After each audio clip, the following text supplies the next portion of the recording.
We do not know who the next owner of the Portland Trail Blazers will be, but we do know who it won't be. Sweet Jesus, thank him for just getting this over with. Phil Knight will not be the next owner of the Portland Trail Blazers. There you go, everybody. It's done. It's over with. Stop bringing his name up. He spoke to Mike Vorkunov. Yep. Yeah, The Athletic. Of The Athletic. And he said, 5 years ago, when I was a younger man, I had great interest in being part of the Portland Trail Blazers franchise. However, at my current age, I can confirm that I no longer have interest. Yeah, that younger man's doing a lot of heavy lifting for a then 82-year-old and then an 84-year-old 3 years ago when he talked about it too. Yeah, he's sharp. He still is sharp. Oh yeah, no, he's got his faculties. Still looks really good. If I get to 87, I and hope look I like look that. Yeah. I mean, I've seen him moving around at Duck games. Like he's still got some pep in his step. You know what sucks about that? He's a lifelong runner. Yeah. You know, and you're like, what is he doing? Damn. Keith Richards. So there's that. All right. I think that there is a bummer in that because even 5 years ago, Phil Knight being the owner of the Portland Trail Blazers, it would not have had the impact of Phil Knight, who was the visionary of Nike. Yeah.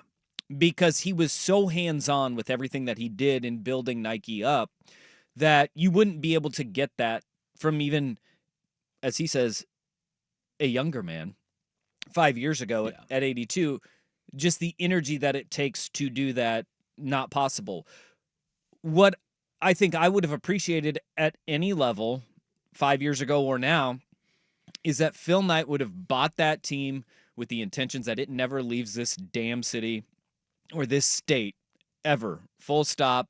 And that would be the peace of mind for Blazer fans because, look, the reality of it is outside of Phil Knight, there's nobody else with $4 billion in this state that can do that. Well, there are people with that money, but that's every penny that they have. When you talk about the CEO of Dutch Brothers or Tim Cook, who I don't think is actually at that level now. I think he's relatively close, but like that would be of the Columbia Sportswear. Yeah, and then you've got Jensen Huang, who we talked about yesterday, has had no interest in sports. But yeah, that's what we talk about. When you talk about Oregon, and even Northwest, like when you go into Seattle, even then it's when you're talking about this kind of money, it's an infinitesimally small list of humans on this planet who can be like, yeah, no, that's fine, $4 billion. Yeah. Well, Phil is out. Phil is out. Mm-hmm. So we can move past that. Still bully Mark Cuban. Oh, yeah.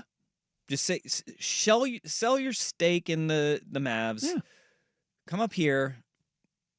We promise we won't trade a star because we don't have one to trade. Yeah, see? We don't even have one to trade. Yeah. Mold the clay. Yeah, like we'll be okay, dude.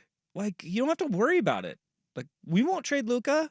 We don't have one. And you could have if you want to collect superstar white dudes, you can do that in Oregon too. Sure. Yeah, I don't care.